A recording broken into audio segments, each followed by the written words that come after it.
నమస్తే, welcome to KR TV. నేను మీ క్రాంతి.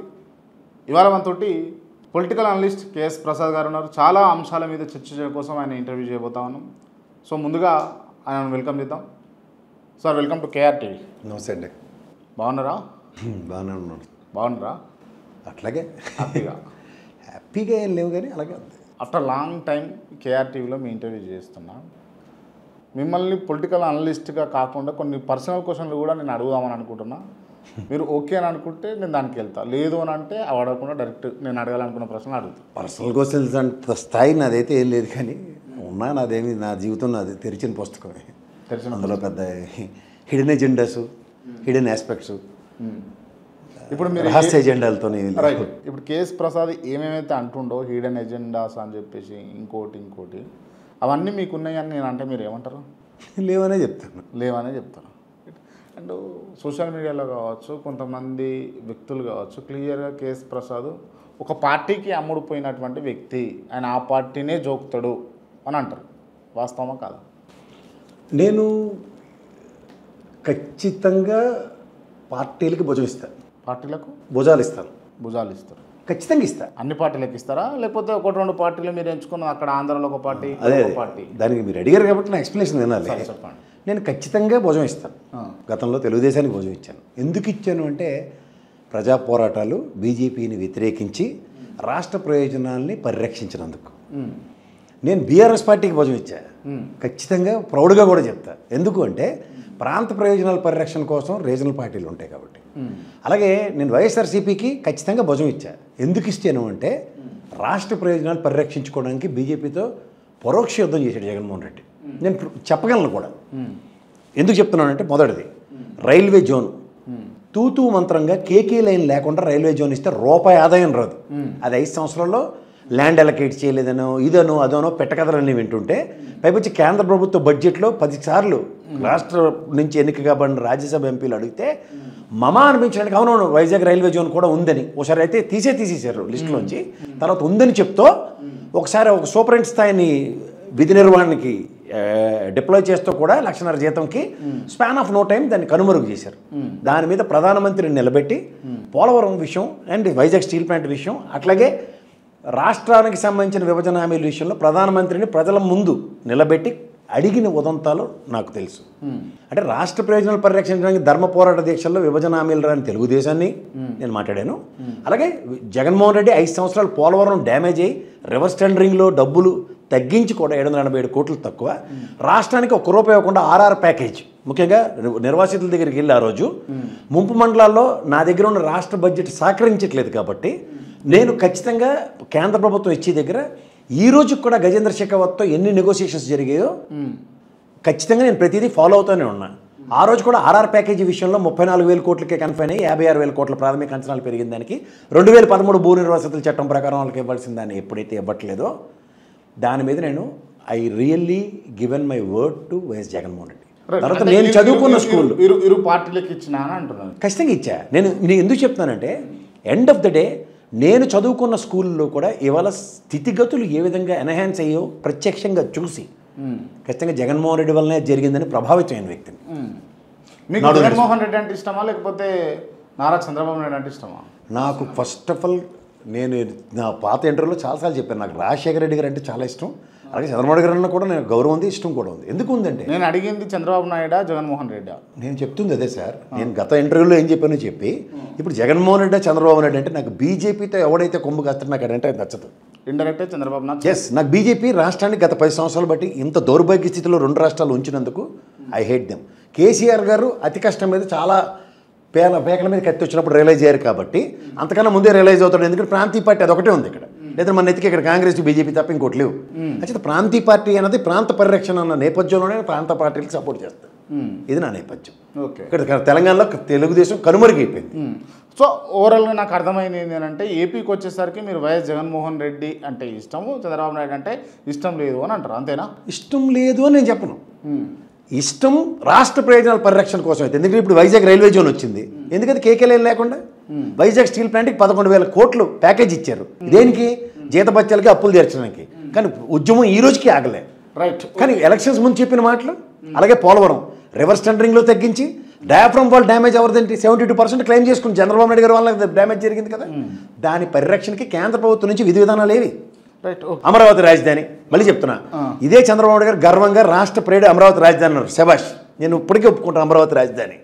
కానీ ఈ సంవత్సరం ముందు దాకా మాట్లాడి అమరావతి రాజధానికి కాదట, 3 రాజధానుల బిల్లు అంటే 3 రాజధానుల బిల్లు రిట్ ఆఫ్ మ్యాండమస్ తీర్పుకి జగన్మోహన్ రెడ్డి ప్రభుత్వం విరమించుకుంది మాట్లాడరు. ఈ సంవత్సర కాలం ఇవాళతో గడిచిపోయి కూడా కేంద్ర ప్రభుత్వం నుంచి గెజెట్ తీసుకురాలే. నేను కాదు, రైతులే స్వచ్ఛందంగా భూములు ఇచ్చిన రైతులే చంద్రబాబు నాయుడు గారికి విన్నపాలు ఇచ్చారు. రాష్ట్ర ప్రభుత్వం తరఫున మీరు రిప్రజెంటేషన్ ఇచ్చి కేంద్ర ప్రభుత్వం నుంచి శాశ్వత రాజధాని అమరావతి అన్న గెజెట్ తీసుకురండి అని ఎప్పుడు దిక్కులే. Right right right right okay. మీరు వైనాట్ 175 అన్నారా నా ఇంటర్వ్యూలో ఏమన్నా? మీ ఇంటర్వ్యూలో నేను వైనాట్ 175 అన్నదానికి నేను చెప్పిన విధానాలు ఏంటంటే 80 మందిని మార్చాలని. కోడి పిల్లని తీసుకొచ్చి కుక్క పిల్లని పెట్టి కుక్క పిల్లని తీసుకొచ్చి పంది పిల్లని పెడితే ఏమవుతుంది? అక్కడ మార్చవలసింది పులిలాంటి ఎమ్మెల్యే కావాలి. అక్కడ స్థానికంగా ఇక్కడ ఉండి అక్కడే తీసుకెళ్ళి ఎక్కడే ఉండి ఎక్కడే పోసి ఎత్తిపోతల పథకం అయితే ఇక్కడ తెలంగాణలో కూడా నా ప్రాథమిక అంచనాలు తప్పే, ఆంధ్రప్రదేశ్లో కూడా తప్పే. రైట్. అంటే జగన్మోహన్ రెడ్డి ఓడిపోవడానికి కారణం ఎమ్మెల్యేల మార్పేనా? ఎమ్మెల్యేలు మార్చకపోవడం. ఇప్పుడు మీ దగ్గర గుదిబండి అన్నప్పుడు వేరే దగ్గరికి వెళ్ళిన తర్వాత ఏదైనా అచ్చానే పచ్చపోసి అయిపోద్ది. అదే కారణం. ఆ కారణంతో ఓడిపోయింది. అదొకటి.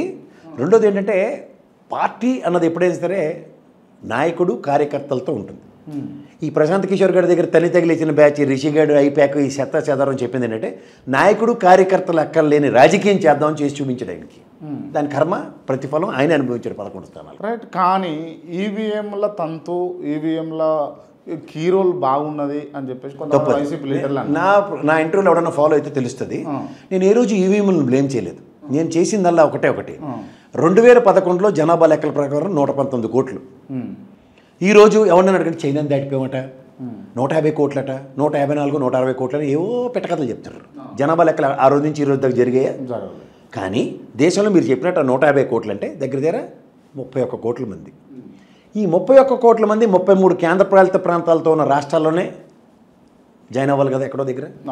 మీకు 18 ఏళ్ళు రాగానే పుట్టగానే ఆధార్ కార్డు, 18 ఏళ్ళు రాగానే ఓటరు నమోదు అవుతున్నాయి. కానీ ఒరిజినల్గా ఈవీఎంలో డేటా మాత్రం ఇది నేను ఛాలెంజ్ చేస్తున్నాను ఎవరికైనా సరే 119 కోట్ల డేటా ఉంటుంది. ఎందుకంటే మేనలాటోడు టటటమని స్లిప్పులు తగలబెట్టేసిన ఈవీఎంల మీద ఎన్ని రకాలుగా ప్రెజర్ ఎంతమంది పెట్టినా సరే ఈ రోజుకి కూడా ఎలక్షన్ కమిషన్ ప్రతిస్పందించింది. చూసుకోండి వాళ్ళంటే ఎందుకు 119 కోట్ల డేటా ప్రకారం వేసిన ఓట్లు ఒక ఎత్తి అయితే, అందుకే మీకు చూడండి డిఫరెన్స్ ఆఫ్ పర్సంటేజెస్ ఎందుకు మారిపోతున్నాయి.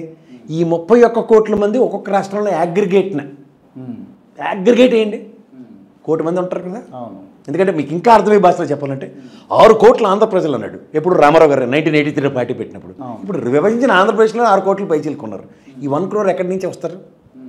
సో ఈ ఓటింగ్ని ఎవడు నచ్చినట్టాడు అడ్వాంటేజెస్గా మలుచుకోవడంలో సిద్ధావస్థలు అవుతున్నారు. ఓటర్ లిస్టులు 1-2 సంవత్సరాల ముందు నుంచి తెలుగుదేశం పార్టీ బ్రహ్మాండమైన, నాకు తెలుసు టీడీఎల్పీ సురేష్ అంటారు ఆయన్ని, అసెంబ్లీ సెక్రటరీ స్థాయిలో ఉంటాడు అతను. అసెంబ్లీ సెక్రటరీ అన్ను ఈ అసెంబ్లీ కోఆర్డినేటర్ తెలుగుదేశం పార్టీ తరఫున. ఆయన ఒక బృహత్తరమైన ఎక్సైజ్ చేశాడు ఎలక్షన్ ముందు ఒక 2 years బిఫోర్. ఏది ఈ లిస్ట్ ఆఫ్ ఓటర్స్. అందుకని వాళ్ళు సక్సెస్ సాధించగలిగారు. ఇది ఏ పార్టీ అయితే ఇది BJP is been doing continuously from 2014. ఇప్పుడు ఎవరైతే ఉన్నారో వాళ్ళకే ఓటర్ లిస్ట్ ఆధార్ కార్డు ఉన్నప్పటికీ ఎక్సైజ్ అయినటువంటి ఎవరైతే పబ్లిక్ ఉన్నారో వాళ్ళకి ఎట్లా ఓటేసి ఎట్లా వస్తుంది? Simple logic sir. ఒక సింపుల్ లాజిక్ ఉంటుంది. 2011 తర్వాత ఎంతమంది ఓటర్ నమోదు చేశారు అనేది కొత్త లిస్ట్ ఉంది, అందరికి మీకు దొరుకుతుంది. అది దాని మీద ఫోకస్ చేయడంలో సెట్ ఆఫ్ పీపుల్ తయారు చేసుకోవడంలో 2014 నుంచి బీజేపీ చేస్తున్న స్ట్రాటజీ అదే. ఓకే, మీకు లాజిక్ వినండి దీంట్లో. 2011 ఎలక్షన్ మనకి జనాభా గణన ఉంది 119 కోట్లు. ఈ ఎక్సెస్ ప్రతి రాష్ట్రంలో ఉంటారు కదా. ఈ ఎక్సెస్ రిజిస్ట్రేషన్ ఎప్పుడు జరుగుతుంది? 2011 తర్వాత కదా 18 ఏళ్ళు. సేఫ్ ఫర్ ఇన్స్టెంట్ మీరు 2011 ముందు మీకు 17 ఏళ్ళే, 2012 సంవత్సరం మీకు 18 ఏళ్ళు రాగానే రిజిస్టర్ చేసుకుంటారు కదా, మిమ్మల్ని టిక్ పెట్టుకుంటారు వాళ్ళు. ఇప్పుడు దీనికి తోడు జగన్మోహన్ రెడ్డి ఏమో ఆడతపల్లిలో ప్రతి 50 ఇంటికి, అందులో కేసీఆర్ గారు లాంటి 50 ఇంటికి ఒక వాలంటీర్ని పెట్టాడు ఆయన. వీళ్ళేమో కేసీఆర్ గారు ఒక్క రోజులోనే సకల జిల్లా సర్వే చేసి చూపించాడు.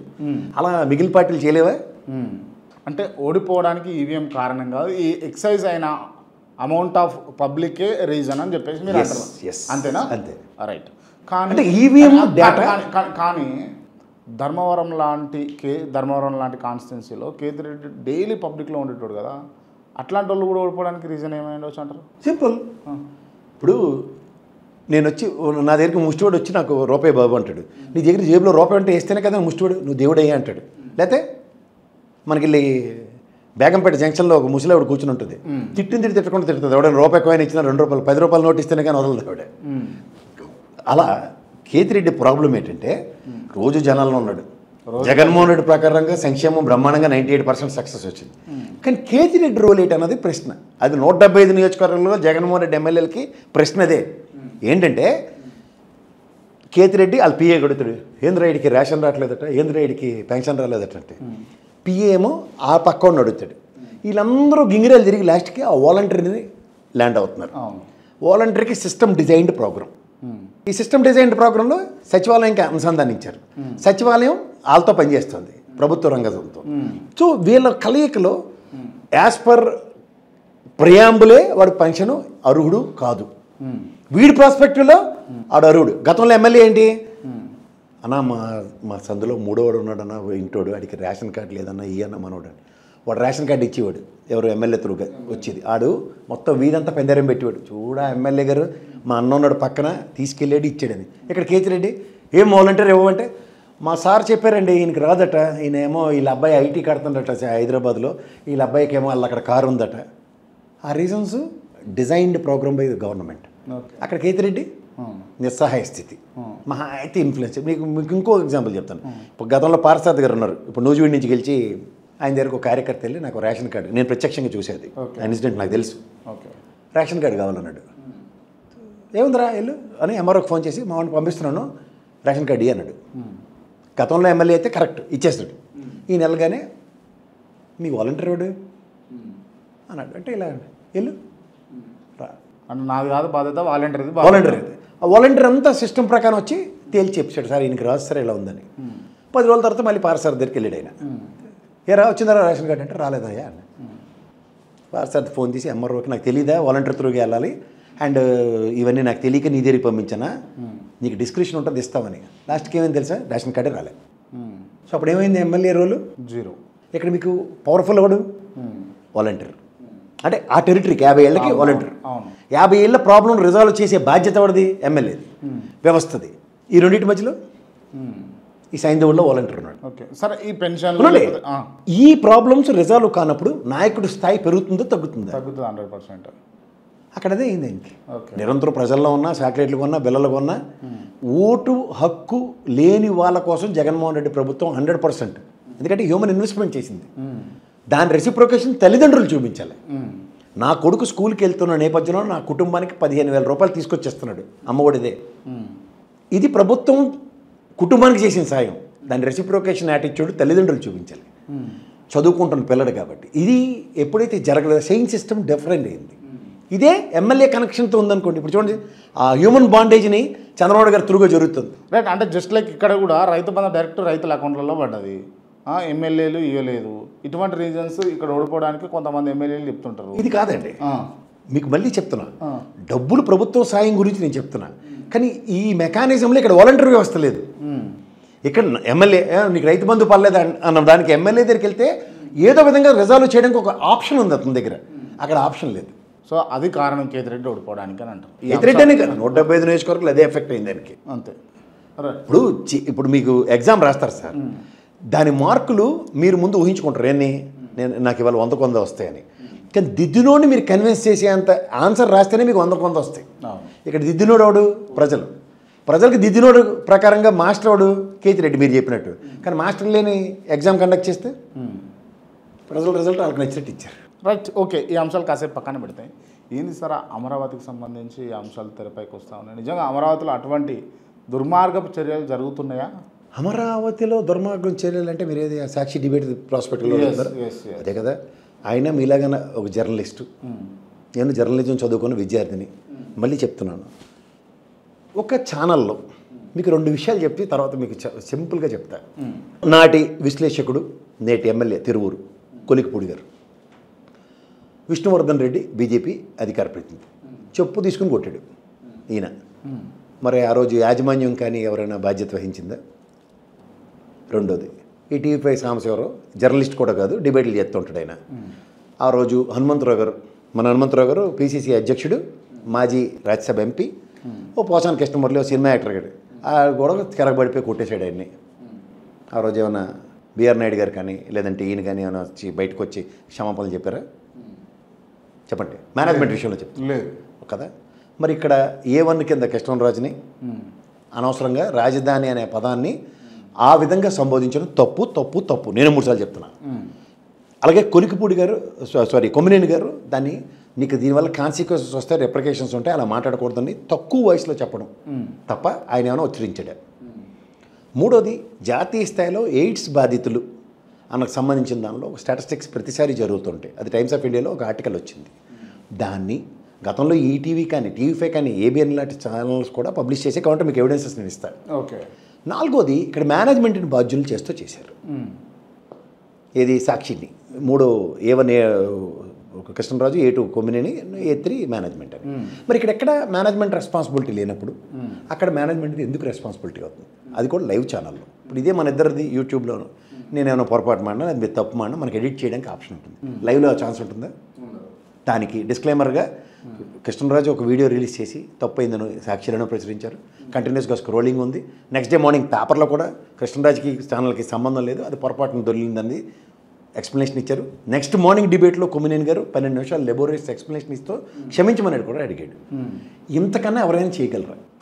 రానుకోది. మీకు దీన్ని అన్నీ కనెక్ట్ చేస్తూ మనకి ఉదాహరణకి టీవీ5లో మూర్తి గారు డిబేట్ చేస్తుంటాడు. ఆయనకి మీద ఇలాగే పోలీస్ వ్యవస్థ వచ్చినప్పుడు ఉమేష్ గారు అడ్వకేట్ త్రూగా ఆయన ఆ రోజు అరెస్ట్ చేయకుండా నెక్స్ట్ గౌరవ సిఐడి ఆఫీస్కి ఆయన్ని తీసుకెళ్ళి విచారణ జరిగింది. ఒప్పుకుంటారా మీరు? ఇది కొమ్మినేని గారికి ఆ వెసులుబాటు ఎందుకు ఇవ్వలేదు? ఇది చేయొచ్చు కదా. నోటీస్ సర్వ్ చేసి రేపు వచ్చి ఆఫీస్లో ఎక్స్ప్లెనేషన్ని ఇమీడియట్గా అరెస్ట్ చేస్తాం, అంతే కదా. ఆడవాళ్ళని ఎక్కడా సంబోధించకుండా, ఇప్పుడు ఉదాహరణకి ముంబై ఉంటుంది, రెడ్ లైట్ ఏరియా మనకు తెలుసు. దాన్ని ముంబై ఒరిజినల్గా ఏంటి? ఆర్థిక రాజధాని. రెడ్ లైట్ ఏరియా ఉందని ముంబై ఆర్థిక రాజధాని అని సంబోధించడం ఎక్కడైనా మానుతున్నాం మనం? ఇప్పుడు కూతవేడి దూరంలో పెద్దాపురం లేదంటే నెక్స్ట్ చిలకలూరుపేట ఇలాంటివి ఉన్నాయి. అసాంఘిక కార్యకలాపాలు నిర్వర్తిస్తున్నారని చెప్పి ఆ ప్రాంతాలను ఆపాదించి మాట్లాడడం తప్పు. నేను మళ్ళీ రాజధానికి ఆ పదం జోడించడం కూడా తప్పనే చెప్తున్నాను. ఓకే. కానీ ఇందులో పెద్దాపురం అనగానే మొత్తం ఆడవాళ్ళందరినీ గురించి మాట్లాడడం ఉన్నది ఎంతవరకు సమంజసం? చిలకలూరుపేట అనగానే అందరినీ అన్నామని అనడం ఎంతవరకు సమంజసం? అలా ఇంటర్ప్రిటేషన్స్తో పనులు చేద్దాం అనుకుంటే, సే ఫర్ ఇన్స్టెంట్ ఈ విషయంలో అమరావతిలో ఉన్న ఆడవాళ్ళ గురించి ఎక్కడైనా ఆ డిబేట్లో పదం ఉంటే చెప్పండి, నేనే చెప్తున్నాను, నేనే ఊరుకోను. ఫస్ట్ తప్పు కూడా నేను ఆ పదవాన్ని సంబోధించడానికే కాన్స్టిట్యూషన్ ప్రకారం నాట్ అలౌడ్, తెలుసా మీకు? They are to be called as workers. Okay. But what is this? And number 1 పొజిషన్లో ఉంది మన స్టేట్ యాజ్ పర్ గణాంకాలు. దీన్ని ఎందుకు ఆ డేటా కలెక్ట్ చేస్తారంటే ఎయిడ్స్ నివారణ కోసం ప్రభుత్వాలు ఏ విధంగా చర్యలు తీసుకోవాలన్నది ప్రొయాక్టివ్నెస్ చూపించడం కోసం. ఓకే. దీన్ని మనం మనకు అన్వయించుకుని ఎలా పడితే అలా మాట్లాడడం, కృష్ణరాజు పరంగా ఆ పదం ఉత్తరించడం ఖచ్చితంగా తప్పు. ఒక సీనియర్ జర్నలిస్ట్ అయ్యండి, ఒక పాత్రికేయుడు అయ్యండి, ఆయన స్థాయికి అది చాలా తప్పు. అది రైట్. ఈ కృష్ణరాజు అనేటటువంటి వ్యక్తి ఏదో క్యాస్ట్ ఈక్వేషన్లో ఆయనను వదిలేసి కావాలని చెప్పేసి కేఎస్ఆర్ను అరెస్ట్ చేసిర్రు అని అన్నది కూడా తెరపైకి వస్తుంది. వాస్తవమేనది? అంటే కేఎస్ఆర్ అనే స్థాయి కలిగిన మనలాంటి జర్నలిస్ట్ ఒక అతను మంచి వీడియో రిలీజ్ చేసాడు. అతనిది కేఎస్ఆర్ గారి డిబేట్లు అంటే కొమ్మినేని శ్రీనివాసరావు డిబేట్లు ముఖ్యమంత్రి స్థాయిలో చూస్తారు. ఈ విషయంలో కాంట్రడిక్షన్ కూడా లేదు. గతంలో కిరణ్ కుమార్ రెడ్డి గారు ఆ డిబేట్ చూసి మేము బడ్జెట్ ఈ ఫిగర్లతోనే పెడుతున్నాం కానీ కొంచెం పెంచుతాం సార్, మమ్మల్ని కనికరించి కొంచెం స్క్రోలింగ్లోనే వేయించండి అంటే, ప్రభుత్వాన్ని హెచ్చరించడానికి, ప్రభుత్వాన్ని చేస్తున్న వాటిని ఎత్తి చూపడానికి ఒక జర్నలిస్ట్గా అతను 50 సంవత్సరాల పైచిలుక 18 సంవత్సరాలు డిబేట్లు చేస్తున్న ఆయన స్థాయి అది. ఈ విషయంలో కూడా చంద్రబాబు గారు ట్వీట్ ఇవ్వడం కూడా ఆయన డిబేట్ చూసే ట్వీట్ ఇచ్చాడు. అది ఆయన ఒరిజినల్ స్థాయి. సో అక్కడ ఆయన చేయని దాన్ని వేరేవాడు చేసిన దాన్ని కూడా ఆయన భుజానికి వేసుకోవడం ఈ విషయంలో తప్పు. అంటే దాన్ని మీరు ఆపాదించి లోకేష్ గారు మాట్లాడడం. నేను ఒక చిన్న ఎగ్జాంపుల్ చెప్తాను మీకు. అంటే నేను ఇందాక టీవీ ఛానల్ మేనేజ్మెంట్లు ఎందుకు చెప్పరు సారీ అన్న దానికి ప్రజలకు ఇంకా కేటగారికల్గా తెలియాలి. ప్రశాంత్ భూషణ్ గారు అని ఒక సీనియర్ అడ్వకేట్ ఉన్నాడు సుప్రీంకోర్టులో. ఆయనకు ఒక సందర్భంలో సుప్రీంకోర్టు ₹1 పెనాల్టీ వేసింది. చాలా రోజులు ఆయన కట్టలేదు. తర్వాత ₹1 పెనాల్టీ పే చేసాడు. చేసిన తర్వాత ఏమైందంటే గౌరవ సుప్రీంకోర్టు ఆయన్ని మీరు ₹1 పెనాల్టీ పే చేశారంటే యూఆర్ అట్ గిల్టీ, ఆ గిల్టీని ఒప్పుకుని కట్టినట్టే కదా. మీ అడ్వకేట్ బార్ కౌన్సిల్కి రెఫర్ చేసి రద్దు చేయడానికి మేము ఎందుకు తీసుకోకూడదంటే ఈ he's given beautiful explanations and finally అది రిజాల్వ్ చేసుకోగలిగాడు. ఓకే.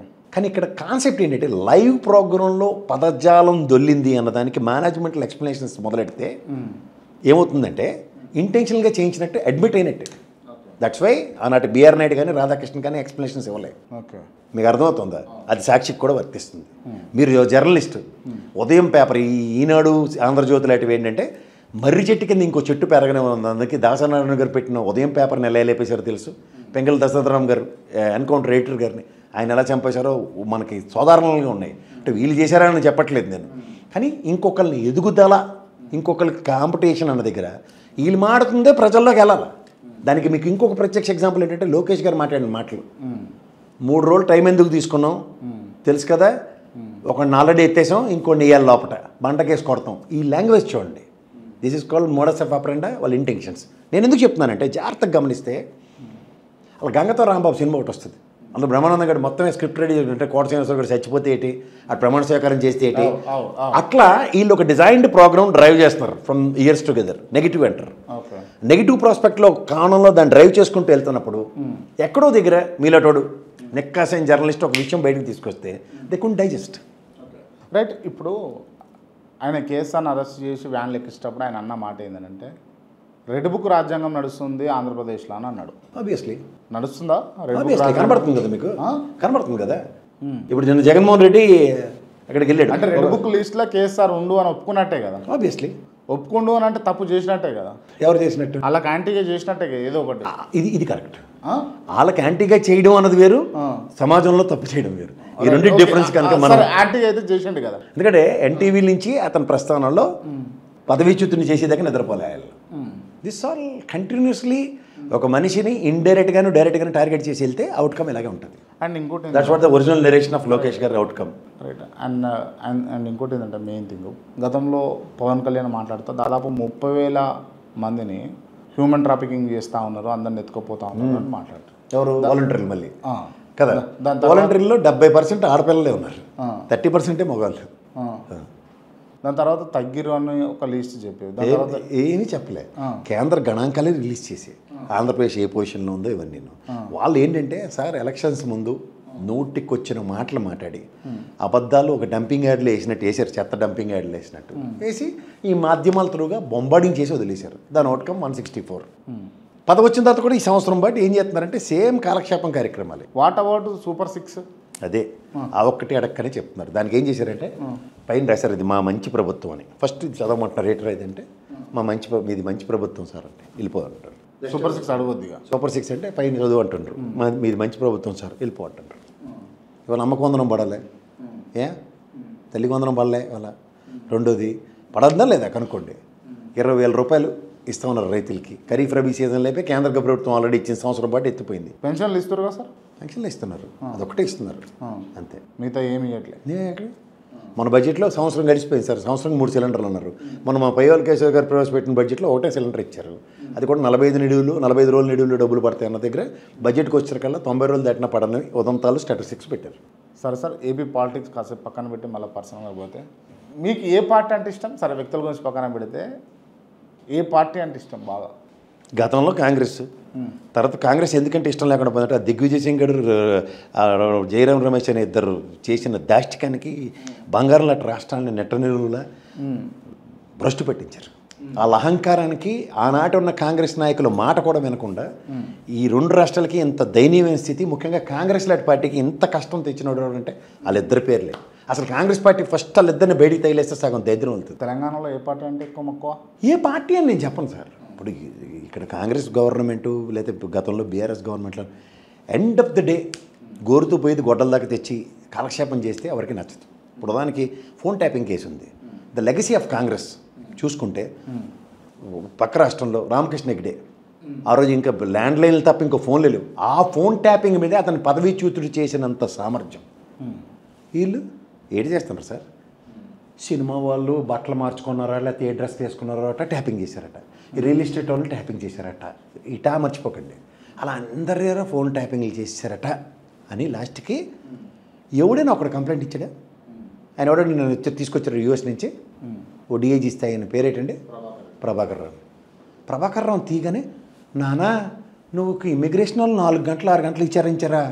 అయ్యో ఇవాళ కొంచెం అడిగి పంపించేస్తాంలే, రెస్ట్ తీసుకో, 12వ తారీఖు రా ఇవాళ పిలిచారు. మళ్ళీ ఇదే ఈ ప్రభాకర్ రావు వస్తే సింపి శాడ చేస్తామని చెప్పి కుశలం కబుర్లే రావడం దిస్ ఈస్ ద ఎవిడెన్సెస్ ఎత్తే లోపల కూర్చోబెట్టే కార్యక్రమం లేకుండా ఈ కుచ్చుటపం కబుర్లే.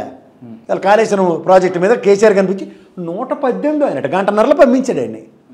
ముందు ఒక ఎత్తిపోతల పథకం. మీరు ఒకటి గమనించండి సార్, టైం వేస్ట్ కార్యక్రమాలు. రేవంత్ రెడ్డిని 50 లక్షల రూపాయలతో దొరికినప్పుడు ఇదే స్టీఫెన్సన్ వ్యవహారంలో ఫోన్ ట్యాపింగ్ అని చెప్పి ఎత్తేసినప్పుడు లోపట్ వేసినప్పుడు ఓ ముఖ్యమంత్రి స్థాయిలో ఉండి ఇది ఫోన్ ట్యాపింగ్ ఇది ఎవిడెన్సెస్ అని చెప్పి ప్రూవ్ చేయలేకపోతే దేనికి సరే అంటే ప్రూఫ్స్ ఉండి చేయలేకపోతుండా? ప్రూఫ్స్ ఉంటాయి కదా. ఫస్ట్ థింగ్ ఎందుకంటే గౌరవ పోలీస్ డిపార్ట్మెంటు ఇది ఒక నిరంతర ప్రక్రియ. నిన్న రీసెంట్ పాస్ట్లో అక్కడ మన పుల్వామాలో జరిగిన దానికి రెడ్ జోన్ కింద క్రియేట్ చేసి హైదరాబాద్కి అలర్ట్ ఇచ్చింది. అలాంటప్పుడు పోలీస్ వ్యవస్థ నిఘా వ్యవస్థలు పనిచేస్తున్న దగ్గర ఫోన్లు ఎవడెవడు ఏ అసందర్భ కార్యక్రమాలు మాట్లాడుతున్నారో ఆ పాటి చూడకుండా దేనికి కట్ట రోడ్ నెంబర్ 12లో పోలీస్ టవర్స్ చీమ చిట్టుక్కమన్నా police department first hand information ఉంటుంది. అఖిలప్రియ ఉన్న ఎత్తుకెళ్ళిపోతుంటారు 2 నిమిషాలు 18 నిమిషాలు చేసి పట్టుకున్నారు ఇక్కడ. ఇది పోలీస్ వ్యవస్థ సామర్థ్యం. ఏంటిది? రేవంత్ రెడ్డి గారు ఇప్పుడు ఎవరి మీద నిఘాలు పెట్టకుండా నేను నిఘా పెట్టట్లేదని గౌరవంగా చెప్పమన్నట్టు చూద్దాం. స్టేట్లో that is a part and parcels of respect to police department they will do it. ఒక స్టిపులేటివ్ టైంలో రాంగ్ డైవర్షన్ లో నడిపించారు గత ప్రభుత్వము అన్నది వీళ్ళ ఆరోపణ. సరే సార్, జరిగిందంటే రియల్ ఎస్టేట్ వాళ్ళు ఇప్పుడు అడుక్కు తింటున్నారు. నేను డెలిబరేషన్ కూడా ఇస్తున్నట్టు వ్యాపారం లేదు. అరే మా దగ్గర ఇన్ని డబ్బులు ఎత్తేసారు, ఇన్ని డబ్బులు డిమాండ్ చేశాడు పలానా పోలీసుడు పలానా ఎమ్మెల్యే అని చెప్పి ఒక్కడనే కంప్లైంట్ ఇచ్చింది చెప్పండి. మీకు ఒక కంప్లైంట్ ఉందా చెప్పండి? లేదు. కంప్లైంట్ ఉంటే ఈవెన్ కేటీఆర్ అన్నట పోలీస్ స్టేషన్ దాకా వచ్చి వెళ్ళిపోతారా ఇవాళ అని పంపించేస్తారా? ఏడ చూస్తున్నాం మనం చూడట్లేదా? కేటీఆర్ లోపల తీసుకెళ్ళి విచారించారా? ఫామ్లో ఈ రేసు ఊరికే చెవులు పుల్లడిపోయేలా దైద్రమైన డిస్కషన్లు. లాస్ట్కి కాళేశ్వరం ప్రాజెక్టు స్టేట్ పర్వ్యూలో కాగ్ రిపోర్ట్లు బడ్జెట్లు ఒక్కరోజులు రాత్రి ఇలా అద్భుతం సృష్టించాడు ఆయన. మెగా కృష్ణారెడ్డి కదా కట్టింది. ఇవన్నీ ఎక్కడికక్కడ ప్రతి బడ్జెట్లోనూ ఎంతంత ప్రాథమిక అంచనాలతోనూ ఎంతంత డబ్బులు ఖర్చు పెట్టారో తెలియకుండా ఉంటుందా? 1,00,000 కోట్ల అవినీతి కాళేశ్వరం ఎవడో చెప్పండి టపాస్ బుచ్చి కబుర్లు ఎందుకు? నీ దగ్గర లోపల చీఫ్ మినిస్టర్ చైర్లో ఉన్నప్పుడు అట్టాక ఎవిడెన్స్లు తీసి ఇది ఫైలు తీసురా లోపల ఎత్తి లోపల కూర్చోబెట్టి ఎవడు కదన్నాడు. ఇవి ఏమీ లేకుండా రోజు జింగి చిక్కుం భజనలు మాకు. యువతలేమో అంటే అసలు పోలీస్ కళాకారులు యూఎస్లో ఉండిపోయాడు రాగానే అద్భుతాలు సృష్టించేస్తాం. ఏది అంటే ఇప్పుడు అసలు తప్పులు ఫస్ట్ హ్యాండ్ అండి. పోలీసులు రెడ్ కార్నర్ నోటీస్ ఇచ్చిన తర్వాత ఎయిర్పోర్ట్ నుంచి డైరెక్ట్గా ఎత్తుకెళ్లకుండా ఇంటికెళ్ళి నా సేపు బొజ్జుని జోలపాటు పాటు రానన్నా ఏంది వెసులుబాట్లు పోనీ వచ్చిన తర్వాత మళ్ళీ 12వ తారీఖు రా యువర్ అండర్ అరెస్ట్. ఇది ఎందుకు చెప్పలేదు అంటే ఎవిడెన్స్ లేక ఓన్లీ దీర్ఘ సోమంగళి బావ సీరియల్ ఎవిడెన్స్ లేక ఆబ్వియస్లీ ఎవిడెన్స్ లేనట్టే ఉంటే ఇంతసేపు ఎందుకు ఉంటుంది? మీరే చెప్పండి. ఒక జర్నలిస్ట్ మీరు ఒక కోణంలో మాట్లాడుతున్నారండి. ఎవిడెన్స్ లేవంటారు. అసలు కాళేశ్వరం సంబంధించి కంప్లైంట్ చేశారు ఫస్ట్. ఇప్పుడు మీరు ఫోన్ ట్యాపింగ్ నేను రేవంత్ రెడ్డి గారి ఇష్యూ ఉండండి సార్ ఒక నిమిషం. రేవంత్ రెడ్డి గారి ఇష్యూలో ఫోన్ ట్యాపింగ్తో పట్టుకున్నారన్న దగ్గర ప్రూవ్ చేయగలిగాడు ఆయన. ఓవరాల్గా దొరికినట్టే కదా. నా దృష్టిలో ఎర్రబర్ల దాయకర్రవే లీక్ ఇచ్చాడు డైరెక్ట్గా. అది కూడా చెప్తున్నా. ఎత్తి కూర్చోబెట్టరు లోపట. ఏమైంది? వెళ్ళాడు కదా లోపలికి. ఫోన్ దాని రివెంజ్ అనుకుందాం ఫోన్ ట్యాపింగ్ అని. ఒక్క ప్రూఫ్ లేకుండా రేవంత్ రెడ్డి గారు ముఖ్యమంత్రి స్థాయిలో ఉండి ఇంత డిపార్ట్మెంట్ డీజీపీతో సైతం ఆయన చేతిలో ఉంటాడు. నాకు కావాలి ఎలాగైనా కూర్చుంటే ఎంతసేపు పట్టుకుంటారు? ఎందుకు పట్టుకోలేపారు? అవన్నీ కాల్చేశారట, అన్నీ హుస్సేన్ సాగర్లో వేసారట. ఏడాళ్ళు మన సిబిఐలు వచ్చి వివేకానంద రెడ్డి మర్డర్ని చెరువులంపడ పడి కత్తులు తవ్వుకుని ఏరుకుని రాలేదు. అంటే చెయ్యాలని ఉండి అరెస్ట్ చేయాలని నాకు ఉంటుంది సార్. అందరినీ చంపేయాలని అందరినీ పొడి చేయాలని అందరికన్నా నేను ఇది అయిపోవాలని అన్నీ ఎవరికి కావాలి అవన్నీ. అసలు చెప్తలేరు. టైం వేస్ట్ కదా. టైం వేస్ట్ ఎందుకు? టైం వేస్ట్ చేయడం వల్ల రేవంత్ రెడ్డికి వచ్చే బెనిఫిట్ ఏంది? ఇప్పుడు దాకా అయితే ప్రభాకర్ రావు ఉండిపోయాడు అన్నారు. వచ్చిన తర్వాత 4 రోజులు ఎందుకు పెట్టింది? ఎంతమంది అన్నాడు? ప్రవీణ్ రావు, ఇంకో తిరుమలరావు, ఎవరు వీళ్ళందరూ భోజంగరావు అందరి ఠా ఈడట ఠా అని లాస్ట్కి ఠా గుడింతతోనే మళ్ళీ ప్రవీణ్ రావు వచ్చాడట. వచ్చిన తర్వాత రెస్ట్ తీసుకున్నాడట, అలిసిపోయాడట, చెప్పలేకపోతున్నాడట. మాకెందుకు ఠా? Right, okay sir. ఈ కాళేశ్వరంలో నిజంగా మీరు చెప్పండి మీకున్న అవగాహనతోటి అది స్కామా పెద్ద ప్రాజెక్టా? అంటే కొన్నాళ్ళ పాటు 12 లక్షల ఎకరాల సాగు వచ్చినప్పుడు అందరూ తప్పట్లు కొట్టాం. ఇంజనీరింగ్ అద్భుతం అని నేను కాదు, నీతి ఆయోగ్ కూడా వచ్చి చెప్పి అరే ఇంజనీరింగ్ తలమానికమైన ప్రాజెక్ట్ ఇది ప్రపంచంలో ఎవరు చేయలేదని చెప్పి తప్పలు కూడా పోయాడు కదా. మరి అలా ఎవరికి లేని అప్రహెన్షన్స్ ఎక్కడ ఎందుకు వస్తున్నాయి? ఉదాహరణకు ఒక స్టేట్లో ప్రాణహిత చేవలకి జాతీయ హోదా దగ్గర రాని పరిస్థితుల్లో స్టేట్ పర్వ్యూలో నేను కట్టుకుంటానని కట్టిన ప్రాజెక్ట్ అది. కట్టిన తర్వాత దాంట్లో ఇఫ్స్ అండ్ బట్స్ ఉన్నాయి. డిపిఆర్ ఎవడ యాక్సెప్ట్ చేసాడు? ఇక కేంద్ర ప్రభుత్వం కన్సర్న్ లేకుండా ఇలా చూసి ఇటు పక్క చేసేయండి అని చెప్పింది బీజేపీ. ఓ ప్రాజెక్ట్కి డిపిఆర్ యాక్సెప్టెన్స్ కేంద్ర ప్రభుత్వ పరివులు లేకుండా ఉంటుందేమో ఒకసారి కనుక్కోండి. అది అయితే ఈ పడడానికి ప్రతి ఒడి కట్టేస్తాడు డ్యాము. ఇక గోదావరికి ఇక్కడ నుంచి అక్కడికి వెళ్ళి లోపుగా 10 డ్యాములు కడతారు. భద్రాచలం ఇట్లలోనే ఒక్క చుక్క నీళ్ళు అవతల పోకుండా ఏ స్టేటోడైనా. కృష్ణానది కూడా ఇటు నుంచి వెళ్ళకుండా కట్టేక పడేస్తారు అందరూ. ఎందుకు కట్టలేకపోతున్నాం? శ్రీశైలం నారాయణ సాగర్ తర్వాత ఇంకెందుకు కట్టలేకపోతున్నాం మనం? అక్కడ ప్రసాదం బ్యారేజ్ దాకా మన ల్యాండ్లే కదా ఇవి. ఇక అట్లే పెట్టి మనం చెప్పండి చేత ప్రతి దగ్గర ఎఫెక్స్ బాడీలు ఉన్నాయి. కేంద్ర జలవనరుల శాఖ ఉన్నాడు. వీళ్ళెవ్వరూ అందరూ ఆ రోజు నిడపోయి వీడికి ఈ పార్టీ మీద వీడికి తెగులు వస్తే హాని చచ్చిపోతూ ఉంటాడు. కానీ ఇదే మనకి ఇవేనా రాష్ట్ర ఫెడరల్ సిస్టంలో రాష్ట్ర కేంద్ర ప్రభుత్వాలు పరిపాలించి మనం ఉద్ధరిస్తున్నవే. రైట్. ఇవాళ కొన్ని వార్తాపత్రికల్లో వచ్చినటువంటి ప్రధానమైనటువంటి అంశాలలో చూస్తే కనుక వాళ్ళు 18 ప్రశ్నలు అడిగిండు. ఆ ప్రశ్నలన్నిటి కూడా కేసీఆర్ సమాధానం ఏంది అని అంటే నాదేం లేదు తప్పంతా కూడా ఇంజనీర్లదే బాధ్యత అంతే అన్నాడు అని చెప్పేసి. నేను ఇల్లు కడతాను సార్, నేను నాకు ప్లాన్ తీసుకొచ్చి మున్సిపల్ ఆఫీస్లో అప్రూవల్ తెచ్చుకుని కడతాను. అరే ఎంత సిమెంట్ వేయాలో నాకు తెలిస్తే మేత్తిని పెడతానా, లేకపోతే ఎంత సిమెంట్ కలపాలో, లేకపోతే నాకు ఏసీ ఎక్కడ పెట్టాలి, లేదా నా ఇంటీరియర్ ఇలా ఉండాలని చెప్పి ఆడికిస్తాం ఇంటీరియర్ కాంట్రాక్టర్. ఆడు చేసిన పనికి కూలిపోతే ఓనర్ని తీసుకెళ్ళి జైల్లో పెట్టండి అంటే ఆడిట్ చేస్తాడు. ఫస్ట్ చేయవలసింది ఇన్ని. అరే ఎంత కట్టారు, సిమెంట్ ఎంత వేసో, ఇసుక ఎంత వేసో, ఈ తొక్క ఎంత వేసో, తోటకూర ఎంత వేసో, రీఎన్ఫోర్స్మెంట్ ఎంత కట్టామని నాన్న అడుగుతారా అవును అడుగుతారా? సాయిల్ టెస్ట్ రిపోర్ట్ లేవండి. డిపిఆర్ యాక్సెప్టెన్స్కి ఫస్ట్ సాయిల్ టెస్ట్ రిపోర్ట్ లేవి. తర్వాత కాళేశ్వరం మేడిగడ్డ ప్రాజెక్ట్ కుంగింది అన్నది అందరికీ తెలుసు. దాని మీద అప్పుడు ప్రభుత్వంలో కేసీఆర్ ఉన్నాడు కదా, ఆయన ఏం చేయబోతున్నాడు అన్నది ఒకటి ఉన్నది. ఆ రిపోర్ట్ ఎందుకు ఎక్స్పోజ్ అవ్వట్లే? రైట్. ఓకే. ఇప్పుడు ఇక్కడనేమో కేసీఆర్ మీరు తెలంగాణ కదా సార్, నేను తెలంగాణ చెప్తున్నా, ఇది ఎందుకు ఎక్స్పోజ్ కావట్లే అంటే ఇమ్మీడియట్ రాటిఫికేషన్కి ఒక ప్రణాళిక ఉంది. సంవత్సరంన్నర కూడా ఎందుకు రాటిఫికేషన్ చేయట్లే? ఈ ప్రభుత్వం ఏం చేస్తుంది చెప్పండి? అది స్టేట్ ప్రైడేనా? అవును. కేంద్ర ప్రభుత్వ ప్రాజెక్ట్ అయితే కాదు కదా. కేంద్ర ప్రభుత్వం ప్రాజెక్ట్ అయితే మీరు చెప్పింది కరెక్ట్. పోలవరంలో చూడండి, జగన్మోహన్ రెడ్డి తట్టమట్టే లేదు, నిజంగా చెప్తున్నా. ఏదో డయాఫ్రమ్ వాళ్ళు రిపేర్లు చేసుకుంటూ కూర్చున్నాడు ఆయన. ఎందుకు చేయలే? కేంద్ర ప్రభుత్వం చేయవలసిన పని అది. ఇక్కడ స్టేట్ పర్వ్యూలో స్టేట్ ఖజానా నుంచి డబ్బులు ఖర్చు పెడితే నెక్స్ట్ వచ్చిన స్టేట్ గవర్నమెంట్కి బాధ్యత ఎందుకు ఉండదు? రిపేర్ చేయవలసిన బాధ్యత లేదు. తప్పు కేసీఆర్ చేయొచ్చు, ఉరేసి ఎత్తుకెళ్ళి తిహార్ జైల్లో పెట్టి మాకేది కదే. ముందు నువ్వు కాళేశ్వరం ప్రాజెక్టుకి నీ కార్యాచరణ లేదు 5 ఏళ్ల పాటు. అంటే కేటీఆర్ కూడా ఈ అంశంలో మాట్లాడుకుంటారు. ఎవడైనా మాట్లాడి నాకు అనవసరం. ఈ ప్రభుత్వం కాంగ్రెస్ కాళేశ్వరం డ్యామ్ని మేడిగడ్డ డ్యామ్ని రిపేర్ చేసి ఇస్తారా ఎవరా? మీకు సరదాగా ఉంటే ఎవరినైనా అరెస్ట్ చేసుకోండి, మాకెందుకు అంత అడవాడు చేసి ఈ కవిత ఓవర్ యాక్షన్ చేసి ఇటు చెప్పి పడి తిప్పి లాస్ట్కి వాళ్ళ ఇంటికి వెళ్ళి ఫామ్ హౌస్ నుంచి తీసుకొచ్చి 1.5 గంటల పాటు ప్రశ్నించడానికి 18 దిక్కుమాల ప్రశ్నలు. అలానే టైం వేస్ట్ వెళ్తున్నాం. వాళ్ళకి ఏడు చేయాలో తెలియక ఉక్కిరి బిక్కిరే సస్తాను కూర్చుని.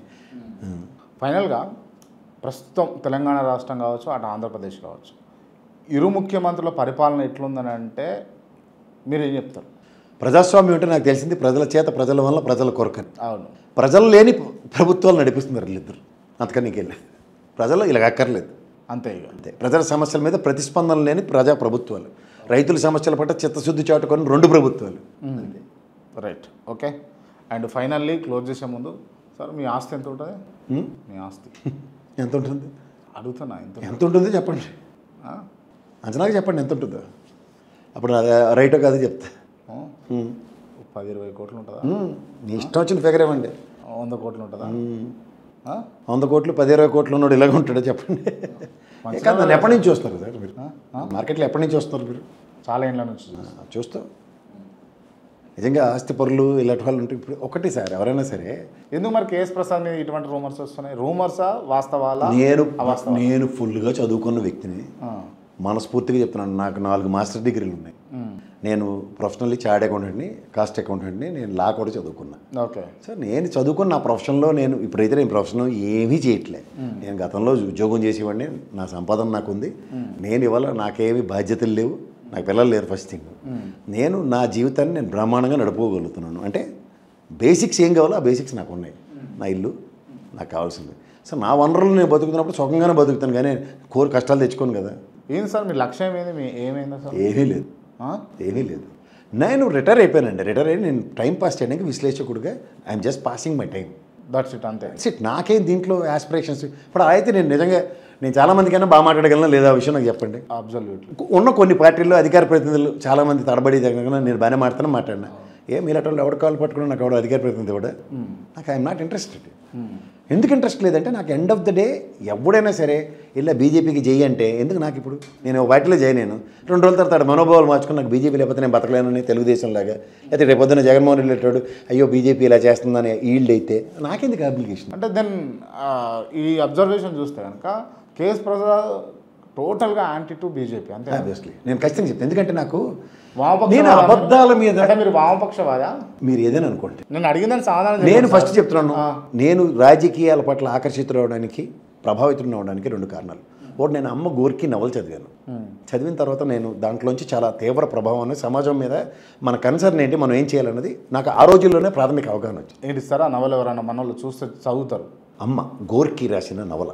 అమ్మ గోర్కి, ఓకే రైట్. అది చదివితే చాలా విషయాల మీద అవగాహన వస్తుంది. రెండోది ఏంటంటే అంటే సమాజ పోకడం మీకు బాగా అర్థమవుతుంది, సమాజానికి ఏం చేయాలి ఏంటన్నది మనకి ఎక్కువ తెలుస్తుంది. ఓకే. మూడోది ఏంటంటే సమాజం అంటే అమ్మ అని ఎందుకు పేరు పెట్టాడంటే సమాజం తల్లి లాంటిది. తల్లికి ఎవడైనా ద్రోహం చేస్తాడు ఎప్పుడు చేయడు కదా, అది నువ్వు చేయకూడదు, అది ప్రాథమిక కర్తవ్యం. అది ఫస్ట్ తెలుసుకుంది. రెండోది, నాకు భగవంతుడితో సమానమైన వ్యక్తి ఎవరంటే పాలడు వెంకటరావు గారు. ఆయన రాజకీయంగా నాకు గురువు. ఆయన నాకు చాలా విషయాల మీద అవగాహన కల్పించిన ఒక మహోన్నతుడు. ఆయనతో నేను ప్రభావితం అయ్యాను. సో దానివల్ల ఏమవుతుందంటే ఖచ్చితంగా ఒక దృక్పథం అన్నది ఉంటుంది. నేను మళ్ళీ చెప్తున్నాను, నేను ఏదైనా మాట్లాడిన దానికి నేను కట్టుబడి ఉంటాను. రెండోది ఏంటంటే దాని మీద నేను విషయ పరిజ్ఞానం లేకుండా ముందు వెనక చూడకుండా నేను ఎప్పుడు మాట్లాడను. ఆ విషయంలో నేను ఎవరితో డిబేట్ చేయడానికి రెడీగా ఉంటాను. ఓకే. ఇప్పుడు ఉదాహరణకి ఈ తపేలా పేపర్లోనూ 10 లక్షల కోట్ల అప్పులైపోయి 14 లక్షల కోట్ల అప్పులైపోయి అని రాసేసినంత మాత్రం నేను ప్రభావితం అవ్వను. ఓకే. ఖచ్చితంగా నాకు ముందు బడ్జెట్లో ఏం పెట్టారో ఈ బడ్జెట్ ఏం పెట్టారో ఫిగర్లు నాకు తెలుసు. I stick to that. RBI బాండ్లు గేలంలోనూ ఈ ప్రభుత్వాలు ఎలా పార్టిసిపేట్ చేస్తున్నాయి, ఎన్నెన్ని డబ్బులు అప్పులు తెస్తున్నాయి, ఆ డేటాలు ఫాలో అవుతాయి. కేంద్ర ప్రభుత్వ బడ్జెట్లు కంటిన్యూస్గా ఫాలో అవుతాయి. ఇవి తప్ప ఇంకెక్కడికి వెళ్ళిపోలేము మనం బయటికి. అందులోంచి అవుట్ ఆఫ్ ద బాక్స్ వెళ్ళివాడు అంటే వాడు జర్నలిస్ట్ కానివాడు, వాళ్ళే అంచేత వాళ్ళని నమ్ముకుంటే కుక్కతో కట్టుకుని గోదావరి ఈదినట్టే ఉంటుంది. నేను అవి కాకుండా వేరేవి మాట్లాడినప్పుడు అందరూ ఐఎమ్ ఆడమేన్ అవుట్. అప్పుడు ఏం చేస్తారు, మనతో విభేదించలేక మనతో మాట్లాడలేక మనకు ఏదో ఒక వేరతెలకం దిద్ది మనం పంపిస్తారు మార్కెట్లోకి. ఈడాడికి అమ్ముడు పోయాడు, ఈడాడికి కానీ నేను ఎండ్ ఆఫ్ ద డే అద్దం ముందు నిలబడి నాకు నేను సమాధానం చెప్పుకోవాలి. రెండోది నా అంతరాత్మ ఘోష నేను వినాలి. బట్ ఎందరు ఎన్నిసార్లు అన్నా కూడా అమ్ముడు పోయిండు కేఎస్ ప్రసాద్, అమ్ముడు పోయిండు కేఎస్ ప్రసాద్, అమ్ముడు పోయిండు కేఎస్ ప్రసాద్ అన్నా కూడా ఎందుకు మీరు నోరు ఇప్పారు? ఎందుకు ఇప్పాలి? నేను ఎందుకు ఇప్పాలా?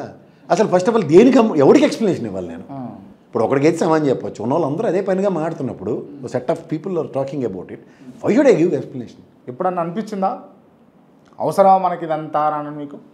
ఇప్పుడు మీరు ఒక ప్యాషన్తో పని చేస్తున్నప్పుడు ఆర్ట్స్ ఉండకుండా ఉండవండి.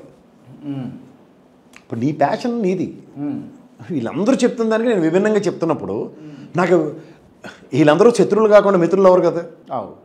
సో దానికి నేను ప్రిపేర్ అవ్వకుండా నేను ఎందుకు మాడాలా?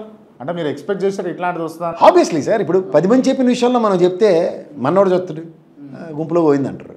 మనం డిఫరెంట్గా మాట్లాడినప్పుడు ఆర్ట్స్ ఉంటాయి మనకి, వినాలి. అంటే చూడాలని చెప్పేసి చెప్తారా మీరు? నేను అందుకే చెప్తున్నాను, నన్ను వాస్తవం కాదని కాంటాక్ట్ మీరే చేయండి, నేను కాదంటలే కదా. మీతో కూర్చుంటున్నాను రోజు ఇంటర్కి వస్తా, నేను అన్ని ఛానల్కి వెళ్తున్నాను కదా, మరి ఎందుకు నన్ను విభేదించలేకపోతున్నారు? ఇప్పుడు మీరే నన్ను 10 క్వశ్చన్లు అడిగారు, ఎందుకు ఊకొట్టి కూర్చుంటారు? అదే కాదండి, ప్రవీణ్ రావుని ఎందుకే తీసుకొచ్చి రిగోటెడ్ ఎవిడెన్స్లో ఎందుకు చెప్పలేదు? లేవు కదా. మరి లేనప్పుడు ఇది చెప్పకుండా అమ్మ బాబాయ్ రేవంత్ రెడ్డి తలుచుకున్నాడు చూసారు, అమెరికా నుంచి తెచ్చాడని భజన చేయాలి మనం కూర్చుని. ఎవరికి కావాలి? అమెరికా నుంచి వచ్చాడు, దుబాయ్ నుంచి వచ్చాడు, ఎవడికి ఉపయోగం? Right, okay. చాలా అంశాలు అయితే ఇంటర్వ్యూలో చూసాం. మరో ఇంటర్వ్యూతో మళ్ళీ కలుద్దాం. Thank you sir, thank you so much.